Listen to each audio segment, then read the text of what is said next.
सुप्रभात। ऋषि दुर्वासा के श्राप। ऋषि दुर्वासा के श्राप। हिंदू पौराणिक कथाओं में ऋषि दुर्वासा अपने कठोर तप और भयानक क्रोध के लिए प्रसिद्ध हैं। उनके द्वारा दिए गए श्राप अक्सर किसी न किसी बड़ी घटना या विनाश का कारण बने। उनके द्वारा दिए गए 3 सबसे प्रमुख श्राप निम्न है यानी कि पहला है शकुंतला को श्राप यानी अभिज्ञान शाकुंतलम। एक बार जब ऋषि दुर्वासा राजा दुष्यंत के महल में पधारे तो राजकुमारी शकुंतला अपने पति के विचारों में इतनी खोई हुई थी कि उसने ऋषि के आगमन पर उनका स्वागत नहीं किया।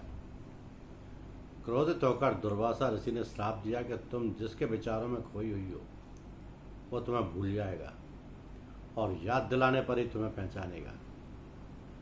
इसी श्राप के कारण राजा दुष्यंत शकुंतला को भूल गए थे और बाद में एक निशानी यानी अंगूठी देने पर ही उन्हें याद आया। दूसरा, इंद्रदेव को ऐश्वर्यहीन होने का श्राप। एक बार देवराज इंद्र को दुर्वासा ऋषि ने भगवान शिव का एक दिव्य और सुगंधित पुष्प भेंट किया। इंद्र ने उस फूल को अपने ऐरावत हाथी के सिर पर रख दिया, जिससे उसकी महक पाकर हाथी ने उसे सूंड से कुचल दिया।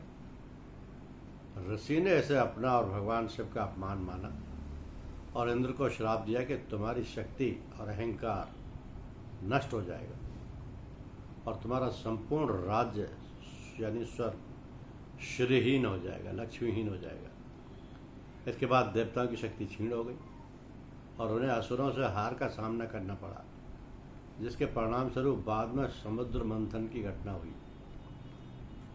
तीसरा, यदुवंश के विनाश का श्राप। एक बार द्वारका में ऋषि दुर्वासा का आगमन हुआ तो कृष्ण के पुत्र सांब और अन्य यदुवंशियों ने मुनि के साथ मजाक किया और गर्भवती होने का नाटक करते हुए उनसे पूछा कि उनके गर्भ से क्या पैदा होगा।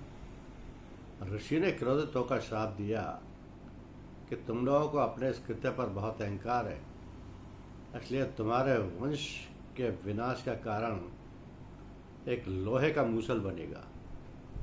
इसी श्राप के प्रभाव से यदुवंशियों ने आपस में लड़ कर एक दूसरे का अंत कर दिया। तो एक तो इंद्र को दिया गया ऋषि दुर्वासा का श्राप, दूसरा शकुंतला को दिया गया कि दुष्यंत को भूलने का, इंद्र को दिया था लक्ष्मी के लुप्त होने का, स्वर्ग से लक्ष्मी लुप्त हो गई और समुद्र मंथन और अमृत की उत्पत्ति हुई, और तीसरा सुदर्शन चक्र द्वारा अम्बरीश की सुरक्षा की गई। ये ऋषि दुर्वासा जी के श्राप थे। धन्यवाद।